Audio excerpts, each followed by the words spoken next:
आप में से कितने लोग हैं जो बहुत एक्साइटेड हैं आज के सेशन को लेकर के?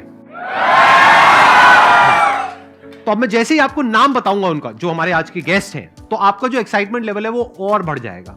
ये बताने से पहले कि गेस्ट कौन है, मैं आपको थोड़ा सा बताता हूं YouTube के बारे में। YouTube में क्या है कि पूरे वर्ल्ड की अगर बात करी जाए तो करोड़ों चैनल्स हैं जो अलग अलग जॉनर्स में हैं, अलग अलग कैटेगरीज में हैं। उसमें से दो बड़ी कैटेगरीज हैं, मोटिवेशन और एजुकेशन। पूरे वर्ल्ड में जो वर्ल्ड का नंबर 1 मोटिवेशन चैनल है वो मेरा है, और जो वर्ल्ड का नंबर 1 एजुकेशन चैनल है किसी इंडिपेंडेंट क्रिएटर का, वो उनका है, जो कि हमारे गेस्ट हैं। उनके 17 मिलियन से ज्यादा सब्सक्राइबर्स हैं। Please give an energetic and warm welcome to the one and only Khan sir.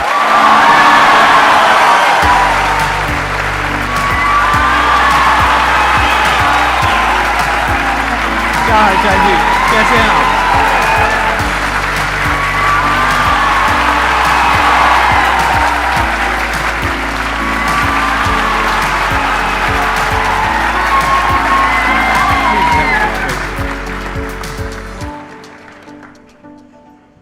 इससे पहले कि ऑडियंस आपसे कुछ पूछे या इंटरेक्ट करे, मेरे माइंड में एक क्वेश्चन है आपके लिए जी। जो बच्चे हैं वो आपके इतने दीवाने क्यों हैं, इतने पागल क्यों हैं आपके पीछे? मतलब मेरे कमेंट सेक्शन में भरा पड़ा था, खान सर कब आएंगे, खान सर कब आएंगे। मतलब ऐसा क्या जादू कर दिया आपने बच्चों के ऊपर? ये सवाल हम आपसे भी पूछते हैं, हमारे पे भी इतना कमेंट आया, इतना मेरे तो ऑफिस में लोग चले आए कि सर कब जा रहे हैं। अच्छा। क्योंकि हम लोग का तो एग्जैक्ट है, वही पढ़ाना है। हाँ। तो देखिए, हम लोग का मेन है कि बच्चों को जो जरूरत रहती है कि अगर लड़का पढ़ने आ रहा है ना, उसके मन में कोई डाउट ना रह जाए। हम उसको कहते हैं कि हम तुम्हें पढ़ा रहे हैं, दम है तो भूल के दिखाओ, याद करके नहीं।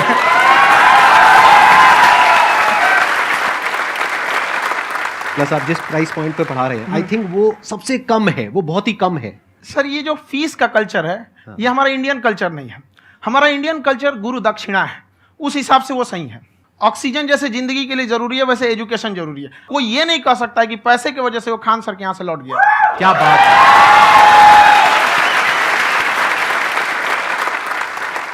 मैंने देखा कि आपका ये जो चैनल है कि ये पिछले 3 साल के अंदर अंदर ही ग्रो किया है। हमको जब चैनल शुरू हुआ तो एक दिन में हम 4-5 वीडियो बनाए। एक हमको कुछ आता, आज भी नहीं आता इतना, तो हम देख के कैमरा उमरा तो हम कंफ्यूज हो गए, बाप रे। तो हम एक ही दिन में वीडियो शूट किया, पढ़ाने वाला टॉपिक था। हमको उसके बाद कभी वीडियो नहीं, 6-7 वीडियो एक ही बार शूट कर लिए। और एक जो थे जिनका कैमरा वगैरह था, मेरे पास कैमरे भी नहीं थे उस टाइम, और कैमरा 35,000 का था, तो 6 महीना इसी में लग गया, जो 35,000 इसी में फंस जाएगा। तो उनके कैमरे से शूट किए, उन्होंने कोई चार्ज लिया, उसके बाद हम छोड़ ही दिए। लॉकडाउन लगा, तब हम कहें आप कैसे पढ़ाएंगे, वो तो 1 दिन 2 दिन करते करते अचानक लंबा हो गया। तब हमको याद आया कि ओहो, मेरा एक चैनल भी है वहाँ पे।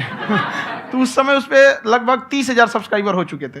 तो जैसे लॉकडाउन लगा तो उस पर पढ़ाना चालू किया, और पता नहीं क्या लोगों को पढ़ाई में इतना इंटरेस्ट आ गया कि आपका स्टाइल ऐसा है थोड़ा सा, आप आई थिंक पढ़ाई के साथ साथ में जो बीच बीच में आप थोड़ा बहुत छोड़ते रहते हैं ना, मतलब जो एंटरटेनमेंट चलता रहता है। ये बात हम देखिए, जब हम गुलाम थे ना, तो अंग्रेजों ने एक चाल चला था कि भारत को हम फिजिकली गुलाम रखेंगे 100-200 साल, मेंटली 1000 साल कर देंगे।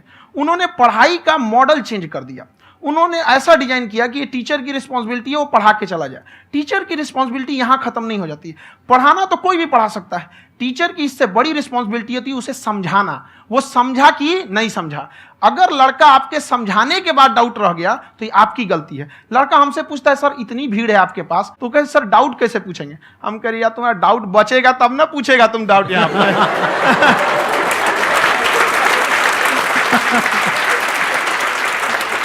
कॉन्फिडेंस नेक्स्ट लेवल है खान सर का, मानना पड़ेगा। और शायद यही वजह है इनकी जो ग्रोथ है उसका। किसी ने शायद सपने में भी नहीं सोचा होगा कि पिछले 2 साल के अंदर अंदर जो आपके चैनल की ग्रोथ हुई है, जैसे आप खुद ही बता रहे हैं कि लॉकडाउन के टाइम पे आपके 30,000 के करीब सब्सक्राइबर्स थे, आज की डेट में 17 मिलियन है। और मेरा एक क्वेश्चन और है, इससे पहले कि ऑडियंस में से आपसे कोई क्वेश्चन पूछे, कि कई बार आप ऐसे भी टॉपिक्स टच करते हैं जो थोड़े से कंट्रोवर्शियल हैं या थोड़े से सेंसिटिव हैं, जिसके ऊपर बात करने की हिम्मत आई थिंक बहुत ही कम लोगों में है। तो आपको कभी ये नहीं लगता है कि कहीं ज्यादा तो नहीं हो रहा है, इसको थोड़ा रोक देते हैं, थोड़ा कम कर देते हैं? क्योंकि कोई लाइन ही नहीं है वैसे तो बोलने को, तो आप कुछ भी बोल दो, कितना भी बोल दो। हुई है कंट्रोवर्सी बहुत बार। एक्चुअली बचपन से हमको फौज में जाना था, और फौज वालों के लिए ये सब मायने नहीं रखता। उसको करना है मतलब करना है, तुम सामने कुछ भी रहो, डजंट मैटर।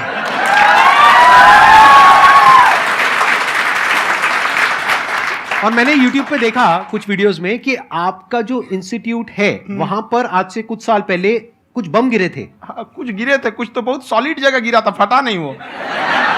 मतलब आपके आसपास। हाँ, बम को भी पता है कि टीचर की इज्जत किया जाता है। क्या बात है, क्या बात है।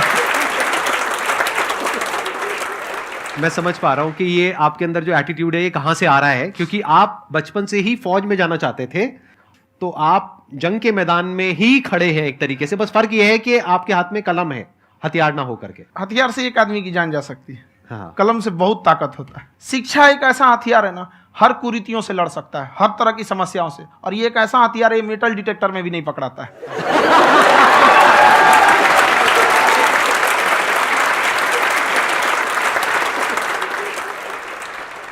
मेरा क्वेश्चन ये है कि अभी प्राइवेट ऑर्गेनाइजेशंस में पीटने का, पनिशमेंट का ये सिस्टम जो है खत्म हो गया है। हम आपके वीडियो में देखे हैं सर कि आप एक बड़ा सा रोल रखे रहते हैं, पुलिस है ना? वाला लाठी है वो, पुलिस वाला लाठी है, और स्टेज पे बुला के बच्चों को उसी से धुनाई शुरू कर देते हैं मस्त एकदम से, है ना? तो सर मतलब कि बच्चे मतलब कि डरते नहीं हैं आपसे, और इस तरीके से कैसे कनेक्टेड हैं आपसे, है ना? और एक और क्वेश्चन सर, यूपीएससी का जो आप अपना बैच स्टार्ट करने वाले हैं, ठीक है, उसके बारे में बताइए सर, क्योंकि मुझे मतलब कुछ इशू करना है सर, ठीक है? और संदीप सर को देख लिए, मेरा तो वैसे ही हो जाना है।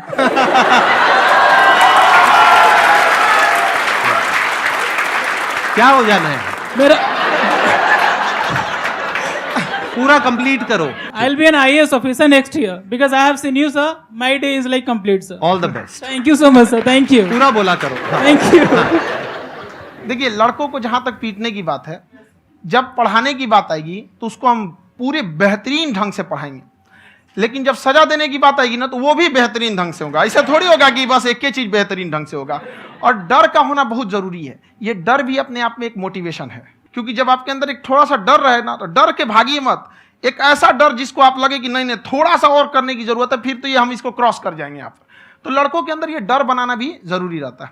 और रही बात यूपीएससी वाले की, जो आपने बोला, बहुत सारे लड़के वेट कर रहे हैं यूपीएससी की, क्योंकि 2-2.5 लाख फीस सारे लोग एफोर्ड नहीं कर सकते।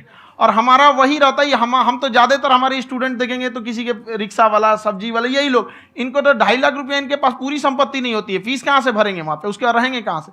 तो ऑल ओवर इंडिया से, कश्मीर से कन्याकुमारी तक, गरीब से गरीब भी लड़का उसको पढ़ सकता है। यही कुछ 1000 रुपये मंथली, 12-14 हजार साल का पड़ेगा, खत्म हो जाएगा इतना में।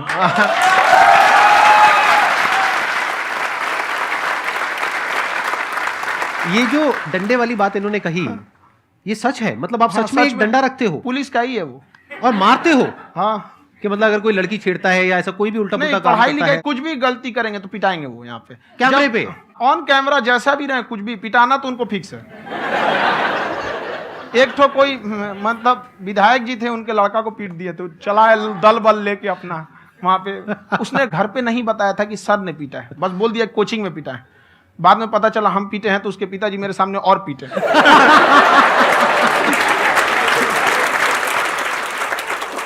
सर आपका सबसे बड़ा डर क्या है, आप दोनों का? फौजी को डरे नहीं लगता है, बाकी अफसर से पूछिए।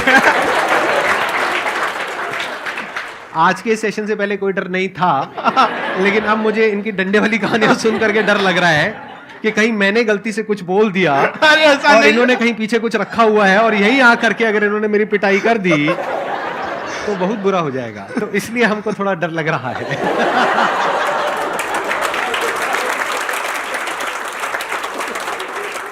आपकी डेली कितने घंटे क्लासेस होती हैं? 6-7 घंटे। अभी भी खुद ही करते हो आप? हाँ, खुद ही हमारे classes स्टाफ करते हो? परेशान रहते हैं। हम 1:30-2 बजे सोते हैं, सुबह 6 बजे उठ जाते हैं, परेशान रहते हैं। यार इतना क्यों करते हो, है ना? कभी तो उनको भी साथ साथ लगना पड़ता है ना? उनको साथ साथ लगना पड़ता है। हम जग गए तो कोई सोया थोड़ी रहेगा, परेशान रहते, दिन में सोते ही नहीं है बेचारा, कहीं कहीं जाके सोते रहता है। तो हम सीट बांध दिए कि भाई तुम इस समय सो जाना, तुम इधर सो जाना। आपकी शादी हो गई या नहीं हुई अभी? मेरी खुशहाली देख के आप आइडिया लगा सकते हैं।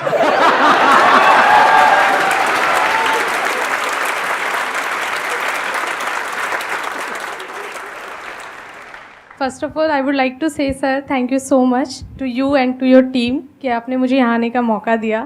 एंड सर अब तक मैंने आपको सिर्फ फ़ोन या लैपटॉप में ही देखा है दोनों को, आज फर्स्ट टाइम लाइव देख रही हूँ तो बहुत अच्छा लग रहा है। तो मेरा क्वेश्चन ये है सर आपसे जब हम लाइफ में कोई डिसीज़न लेते हैं कि हमें ये पर्टिकुलर चीज़ करनी है, और क्योंकि हम डिसीज़न लेते हैं तो हमारी आदत है कि पहले हम 4 लोगों से पूछते हैं कि तू बता तेरी क्या राय है, तू बता तेरी क्या राय है। तो उनमें से अगर कोई हमें कह देता है कि ये बेकार डिसीज़न है मत कर, तो हमारा माइंड कहीं ना कहीं डाइवर्ट होने लगता है और उसकी वजह से हम अपना डिसीज़न चेंज कर देते हैं। तो मेरा क्वेश्चन ये है कि कैसे हम अपने डिसीज़न पे स्टिक रहे, कैसे हम जो दूसरे के ओपिनियन है उनको अफेक्ट ना होने दें अपने ऊपर। दूसरे से सलाह लेने से पहले एक बार खुद उस पर रिसर्च कर लेना चाहिए, ताकि आप सामने वाला क्या सलाह दे रहा है आपको समझ में आना चाहिए। यहाँ पर ऐसा नहीं है कि कई बार ऐसे होते हैं कि दूसरे वाले को एक्सपीरियंस होता है, तो अगर आपको पहले से आइडिया है, उसके बारे में आप बेहतरीन ढंग से रिसर्च किए हैं कि क्या इसमें प्लस पॉइंट है क्या निगेटिव है, उसके बाद आप किसी से सलाह लेने जाइए। ये नहीं कि मन में सीधा बता गड़बड़ा जाएगा। तो वहाँ पर पहले आपको R&D करना पड़ता है, समझ में आया कि नहीं। और जिंदगी हो या गाड़ी, जीतेगा वही जो टाइम पे गियर चेंज कर रहा है। तो डिसीजन चेंज करना बहुत ज़्यादा गलत नहीं है। इन्होंने बहुत अच्छी बात कही है और मैं इसी बात में थोड़ा सा और ऐड ऑन करूंगा कि ये जो आपने कहा ना कि अपने डिसीजन पे स्टिक कैसे रहें, ये कोई अच्छी क्वालिटी नहीं है, क्योंकि टाइम टू टाइम आपको अपने डिसीजंस को चेंज करना होता है। जैसे आपने 4 लोगों से डिस्कस किया, कोई इंसान कुछ पॉजिटिव बोल रहा है, कोई नेगेटिव बोल रहा है, उससे फर्क नहीं पड़ना चाहिए। डिपेंड ये करता है कि वो जो बोल रहा है उसका बेसिस क्या है, क्या वो किसी नॉलेज या एक्सपीरियंस के बेस पे बोल रहा है या ऐसे ही कुछ भी बोल रहा है। ऐसे ही बोल रहा है तो फिर उसकी बात पे ध्यान क्यों दे रहे हो। अगर किसी नॉलेज या एक्सपीरियंस के बेस पे बोल रहा है, फिर चाहे वो पॉजिटिव बोल रहा है चाहे नेगेटिव बोल रहा है, दोनों ही मायने रखता है। उसके बाद में रिसर्च करनी है और फिर रिसर्च करने के बाद में फाइनल डिसीजन अपना खुद का होना चाहिए। अब वो डिसीजन उससे अलग भी हो सकता है जो आपने पहले लिया था, और वो सेम भी हो सकता है। सर मेरा क्वेश्चन दोनों से है आपसे, how to deal procrastination and laziness. हमारा ब्रेन है ना, ये बहुत आलसी टाइप का है, इसको आराम खोजना पसंद है। अब थोड़ा सा भी आप इसको आराम की ओर लेके चले गए ना तो फिर उधर ही रहेगा। आप सोचेंगे 10 मिनट आराम कर लेते हैं ना, तो 10 मिनट 2 घंटा बना देगा। उसको टॉर्चर कीजिए, चल 10 मिनट बाद में। उसको आप उस पर हावी मत, वो कह रहा है कि हमको आराम चाहिए, आपको हाँ आराम मिलेगा, पहले काम फिर मिलेगा आराम। तो आप उसके हिसाब से मत चल। आपका मन कर रहा है थोड़ा सा देख लेते हैं, कोई नोटिफिकेशन आया, आप कोई काम कर रहे हैं, क्यों पहले काम कर लीजिए, बाद में देखिएगा ना नोटिफिकेशन। आप हावी मत होने दीजिए यहाँ पे। अगर आप 5 मिनट भी थोड़ा सा लूज पड़े ना, थोड़ा सा कमर सीधा कर लेते हैं, 2 घंटा बर्बाद कर दिया आपको। हावी मत होने दीजिएगा उसको अपने ऊपर। प्रोक्रेस्टिनेशन को तोड़ने का एक ही तरीका है, सबसे छोटे लेवल पे ले जा करके उस गोल को तोड़ दो। यानी वो गोल बहुत बड़ा है, उसको ब्रेक डाउन करो, उसके सबसे पहले स्टेप पे आ जाओ कि उसको अचीव करने का सबसे पहला स्टेप क्या है। जैसे गाड़ी चलाना सीखना है, उसका सबसे पहला स्टेप क्या है। अगर घर में कोई नहीं है सिखाने वाला या सिखाने वाली, तो बाहर जा करके जो गाड़ी का ड्राइविंग स्कूल है उधर जा करके पैसे दे दो। अब फंस गए ना तो फंसा दो अपने आप को। दिमाग ये लगाओ कि अपने आप को कैसे फंसाया जाए। जब हम फंस जाते हैं ना तो फिर हमको वो काम करना ही पड़ता है। Then there is no looking back. जब तक आप सोच रहे हो तब तक सोच रहे हो, उसको बोलते हैं पैरालिसिस ऑफ एनालिसिस, कि आप सोचते चले जा रहे हो अपने माइंड में, मैं ये करूंगा वो करूंगा वो करूंगा वो करूंगा, और प्रोक्रेस्टिनेट हो रहा है, वो चीज टलती चली जा रही है। तो उसको छोटे से छोटे लेवल पे ब्रेक डाउन करके उसको कर दो, दैट इज नंबर 1। और जैसे ही करना शुरू करते हो, कोशिश करो कि उसको जब तक कि आप सही से नहीं कर लेते हो उसको छोड़ना नहीं है, तो आपकी लेजीनेस भी खत्म हो जाएगी। कई लोगों को तो हमने देखा है जो सप्ताह में कुछ भी नहीं करता, वो भी संडे को आराम कर रहा है।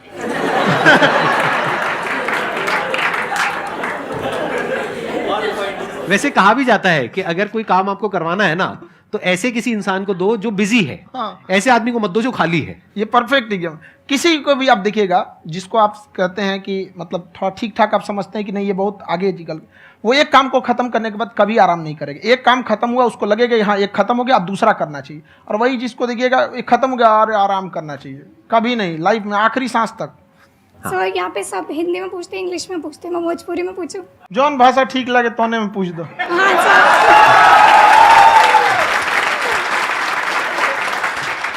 सर ये पूछे के चाहते नहीं कि जैसे हमने के पढ़ाई करे निशान, तो कभी कभी डेली टारगेट्स जो होला वो कंप्लीट ना होला। अगर टारगेट्स कंप्लीट भी होला तो फिर ऐसा इरिटेशन या फिर वो एंजाइटी या फिर कि और करना है या फिर अभी नहीं हुआ, वो चीज़ हमेशा रहेला। तो वो कम कैसे करल जाए? देखिए टारगेट्स को ना हम लोग को एक अपने हिसाब से पहले फिट करना चाहिए। ऐसा नहीं कि दूसरे किसी इंसान को देख के हम टारगेट फिट कर ले। कोई लड़का 8 घंटा पढ़ रहा है, कोई पहली बार अभी पढ़ना ही चालू किया, उसको देख के 8 घंटा पढ़ेगा तो पढ़ाई छोड़ देगा। तो आप अपनी क्षमता के हिसाब से देखिए कि आप कितना पढ़ सकते हैं। अगर आपने एक घंटे को बना लिया कि हम 1 घंटा पढ़ सकते हैं, अगले 1 हफ्ते तक उसको सस्टेन रखिए। जिम में कैसे करते हैं लोग, पहले दिन उठा लीजिएगा 1 कुंटल तो हार्ट अटैक हो जाएगा। तो वो धीरे धीरे टारगेट सेट कीजिए और अपनी क्षमता को भी देखिए। हर इंसान की क्षमता अलग है। कंगारू को देख के हाथी छलांग मारेगा, पैर तोड़ के बैठ जाएगा।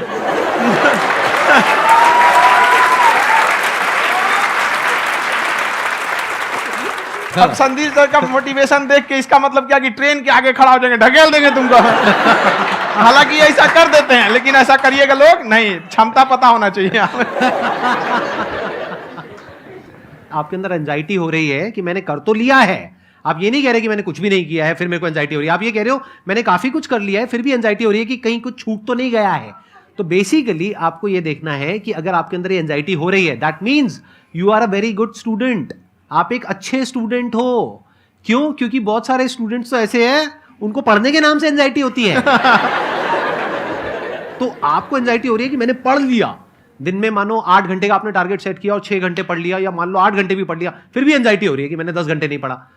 तो ये तो अच्छी क्वालिटी है ना, ये तो एक ब्रिलियंट स्टूडेंट की क्वालिटी है, क्योंकि एंजाइटी उसी को होती है जो केयर करता है, जिसको परवाह है, उसी की तो एंजाइटी होती है। जैसे माँ को अपने बच्चे की, जैसे एक माँ को अपने बच्चे को लेकर के एंजाइटी होती है। हंस लो मजाक उड़ा लो मेरा।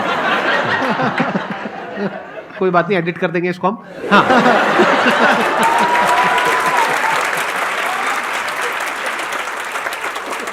जैसे एक माँ है, उसको अपने बच्चे को लेकर के एंजाइटी होती है, थोड़ी सी भी तबीयत खराब हो जाए उसको एंजाइटी होती है, चाहे बच्चा ठीक भी है, डॉक्टर को नहीं होती है।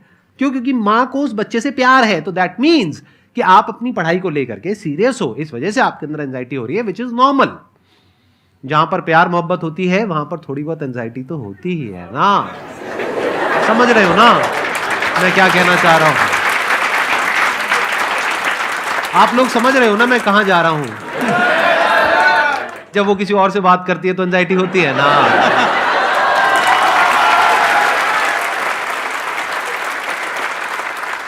सर, आपकी स्टोरी हमने सुनी थी, तो एक टाइम आया था जब आप गंगा किनारे जाके बैठ गए थे। उस समय आपको कुछ समझ नहीं आ रहा था, तो उस समय मतलब आपने ये डिसीजन कैसे लिया कि अब आगे नहीं, यहाँ से वापस जाना है? रास्ता ही नहीं था। घर जाने के लिए एटलीस्ट 90 रुपए चाहिए थे, जेब में 40 रुपए थे। कैसे घर जाते हैं? और हम गंगा के किनारे चुपचाप बैठे बैठे हम कहें कि अब बहुत टेंशन हो गया, अब घर जाना चाहिए। रूम पे, तो किराए के रूम पे ही आदमी सारे लोग रहते। गए वहाँ पे तो रूम लॉक हो गया था। तुम खटखटाए तो ऊपर से गुस्सा से बोले जो ऑनर थे, क्या टाइम हो गया है? तुम कहे 9-10 बज रहा होगा। घड़ी देखिए तो 2 बज रहा था रात का, 2-2:30 बज गया था वहाँ। टेंशन में आप तो होता है, कई बार ऐसा समय आएगा कि लगेगा जैसे अब कुछ नहीं हो सकता है। तो इससे घबराना नहीं है। कभी कभी गुच्छे की आखिरी चाबी भी ताला खोल देती है। जो बातें आपने बताई कि घर में प्रॉब्लम्स ये तो बहुत लोगों ने फेस करी वहां पर। आप अकेले नहीं है, बहुत लोगों ने ये प्रॉब्लम्स फेस करी, बहुत तरह की प्रॉब्लम्स देखी, बहुत तरह की स्ट्रगल्स देखी, लेकिन वो सब इतने कामयाब नहीं हो पाए जितने कि आप हुए।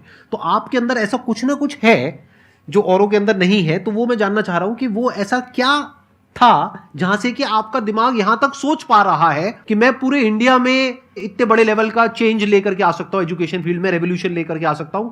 ये सोचना ही बहुत लोगों के बस का नहीं है। मेरी एक खुद की थिंकिंग, अगर हमको कोई 100 रुपए किसी काम के लिए दिया, हम सबसे यही कहते हैं, तो हम कोशिश करते हैं उसे 200 का रिटर्न दे। अगर कोई हमसे 200 रुपया फीस दे रहा है, 250 दे रहा है, तो हम उसको ये कोशिश करते हैं कि तुम्हें ऐसा लगे कि नहीं भैया हमने 10-20 हज़ार का पढ़ लिया यहाँ पर। वो ईमानदारी से कभी कमी नहीं। और हमेशा अगर हम प्रॉमिस एक्स का करते हैं तो डिलीवर 4x करना चाहते हैं। ध्यान से सुनना और ध्यान से समझना इस फर्क को। अगर आप समझ पाए तो बहुत आगे जाओगे लाइफ में। एक वो होते हैं जो ये सोचते हैं कि हमें सब कुछ मिल जाए, हमें कुछ भी करना ना पड़े। दूसरी कैटेगरी होती है लोगों की जिनको जितना मिलता है उसमें भी चोरी चकारी करते हैं या कोशिश करते हैं कि उससे कम दे सामने वाले को जितना कि हमें मिल रहा है। तीसरी कैटेगरी होती है लोगों की जो इनके जैसे लोग होते हैं। वो क्या करते हैं? वो ये सोचते हैं कि अगर मैंने किसी से 1 रुपए भी लिया, देखा जाए तो 200-250 रुपए कुछ भी नहीं होता है, 200-250 रुपए अगर मैंने लिया तो कैसे उसको 400 रुपए की वैल्यू दूं। ये जो थिंकिंग है ना, यही एक फर्क होता है एक ऐसे इंसान में जो बहुत आगे निकल जाता है और उस इंसान में जो मीडियोकर रह जाता है। आप अपने आप को अपने आप के ऊपर समय दीजिए, उसको डेवलप कीजिए। जब आप अपने आप के ऊपर खर्च करते हैं तो आने वाले समय में लोग गूगल पे आपको सर्च करते हैं। क्या बात है सर, ये आपने अभी बनाया है या ये कोई पुराना आपका वो है? बनते रहता है इसे, फ्लो में बन जाता है। आपके अंदर ना सर एक कवि छुपा हुआ है कहीं ना कहीं जो बाहर आना चाहता है। कभी ना कभी आपने सोचा होगा कुछ। हाँ, कभी कभी देखिए, एक चीज है, संगत का बहुत अच्छा असर पड़ता है। ये चीज को हमेशा, संगति का मतलब लोग हल्के में ले लेते हैं। संगति का मतलब होता है संग संग गति। तो अच्छे लोग के साथ रहेंगे तो संग संग अच्छी गति होती जाएगी, खराब में रहेंगे तो ये भी होता है। बट अपने आप को थोड़ा सोचना चाहिए कि हम केवल जी के मर जाएं इसके लिए नहीं आए हैं।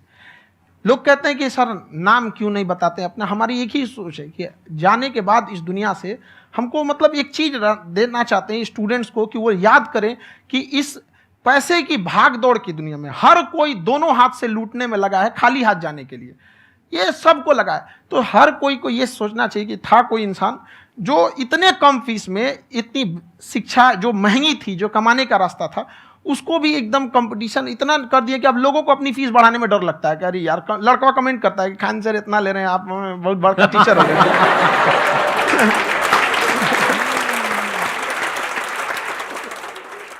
खान सर की एक क्लिप है, ये समय और समझदारी में बहुत फ़र्क होता है।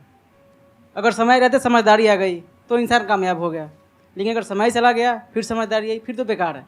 तो सर मतलब कुछ आपको ऐसी चीज़ लाना चाहिए जो मतलब बच्चों जो तैयार हो रहे हैं उनको ये चीज़ें मतलब एंड टाइम पे दिखे। समझ रहे हैं आप मेरी बात? नहीं समझ?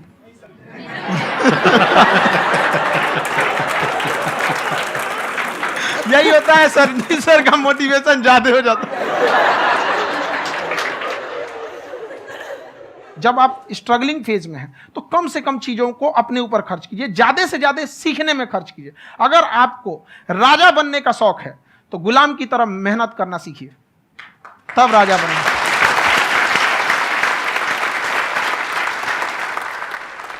ये दुख, ये दर्द, ये सब तेरे अंदर है। तू अपने बनाए इस पिंजड़े से बाहर निकल के देख, तू अपने आप में एक सिकंदर है।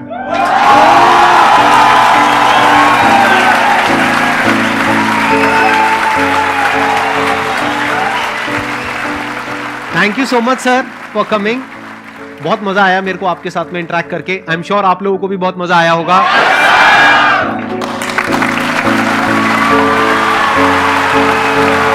Thank you so much ji.